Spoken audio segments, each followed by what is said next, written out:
NaMo Narayan. The ancient Indian astrologer में आपका स्वागत है। फिर वही कुंडली देखने की कड़ी में आज हम सोनम जी की कुंडली देखने जा रहे हैं। सोनम जी करनाल हरियाणा।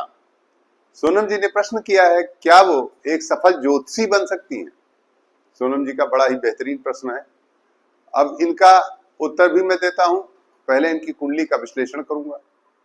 कुंडली का विश्लेषण करके कुंडली में क्या ज्योतिषीय स्थिति बनती है, उनकी कुंडली में क्या क्या योग हैं, वो सब बताऊंगा। और सोनम जी हमारे इस चैनल पर अंत तक बने रहिएगा और हमारे चैनल को लाइक शेयर सब्सक्राइब करना ना भूलिएगा। आइए हम आपको बताते हैं। आपकी कुंडली मिथुन लग्न की है और तृतीय भाव में मंगल है, पंचम भाव में राहु चंद्रमा और शुक्र हैं, छठे भाव में बुध बृहस्पति सूर्य है, नवम भाव में शनि है, स्वग्रही मूल त्रिकोणी और केतु आपका एकादश भाव। नवमांश आपका वर्गोत्तम है। जैसा कि आप ज्योतिषीय प्रश्न किया आपने, निश्चित रूप से आपकी ज्योतिष में रुचि होगी, आप हमारा चैनल देखती होंगी निश्चित रूप से। तो हम अपने वीडियो में और हमारे तमाम पिछले शॉर्ट्स में भी इस बात की चर्चा की गई होगी कि जो नवमांश है यह यदि वर्गोत्तम हो जाए तो यह स्थिति लाखों में किसी एक की होती है। निश्चित रूप से आप सफल रहेंगी, किसी भी प्रयोजन में होंगी तो सफल रहेंगी।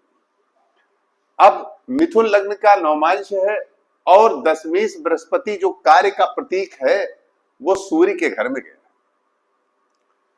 अब हम आपको ये बताना चाहते हैं कि ठीक है, आपने प्रश्न किया ज्योतिष का, अच्छी बात है, बहुत बढ़िया, आपकी रुचि है अध्यात्म में निश्चित है और ज्योतिष में।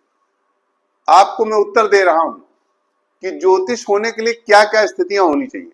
ज्योतिषी होने के लिए यहां पर बुध हो या तो यहां बुध हो आपका, जबकि लग्नेश बुध है बिल्कुल, लेकिन ये लग्नेश बुध बैठा छठे 6th हाउस में बैठा हुआ है।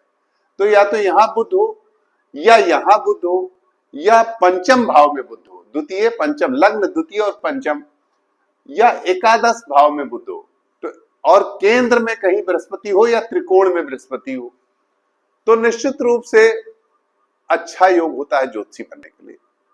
ज्योतिष में गणित की आवश्यकता होती है।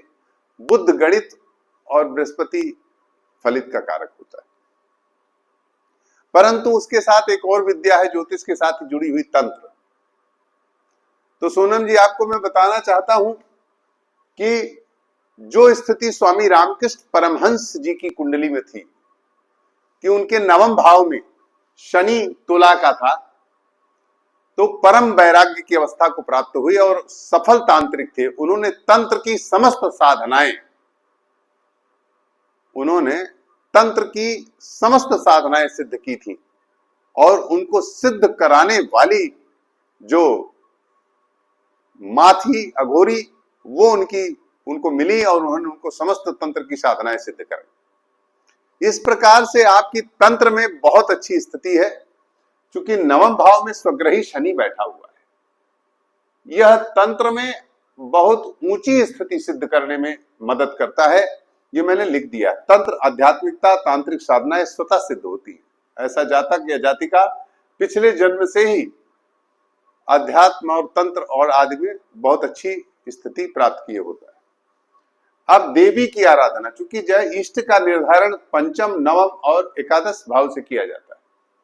यहां पर शुक्र है और राहु है, दोनों देवी और भैरव का प्रतीक है।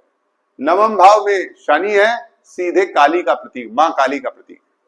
तो आपकी इष्ट हुई मां काली और देवी की आराधना, यह सिद्धि देती है और तंत्र की साधनाओं में सिद्धि देती है, जिससे आप एक तंत्र की सहायता से और साधना की सिद्धि से आप भविष्यवक्ता बन सकते हैं। और आपकी जो वास्तव में वर्तमान में दशा चल रही है, बुद्ध की महादशा चल रही है, जो बुद्ध आपका D3 चार्ट से बहुत ही अनुकूल है आपके, अच्छा। तो बुद्ध की महादशा में आने वाली जो दशाएं हैं वो सब आपकी अरे ठीक होंगी। केतु की दशा बीच में थोड़ा कष्ट देगी, लेकिन बाकी सब दशाएं अच्छी हैं। आप इसमें अपनी साधना सिद्ध करें और मां काली की उपासना करें। निश्चित रूप से हम ज्योतिष के लिए नहीं कह सकते, लेकिन एक अच्छे तांत्रिक, सफल तांत्रिक भी एक सफल भविष्यवक्ता बन सकता है, ये मैं कह सकता हूं। जो सामुद्रिक और साधना सिद्धि है वो आपको हो सकती है। नमो नारायण।